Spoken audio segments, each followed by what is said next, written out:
Hi hello friends. ఈరోజు Telugu trailer Chhaava release అయింది.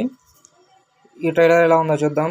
దేశవ్యాప్తంగా హిందీలో రిలీజ్ అయిన ఈ చిత్రం తక్కువ కాలంలోనే 600 కోట్ల పైచిలుకు కలెక్షన్ రాబట్టి హిందీ చరిత్రలోనే పెద్ద బ్లాక్ బస్టర్గా నిలిచింది.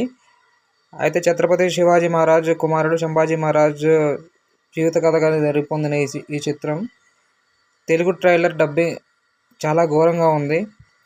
డబ్బింగ్ చూసేటప్పటికి ఎవరో సి గ్రేడ్ మనుషులు చేసినట్టు చాలా లో క్వాలిటీ తోటి చాలా అసలు ఆ వాయిస్కి కానీ ఆ పర్సనాలిటీకి కానీ సెట్ కానట్టు ఉంది.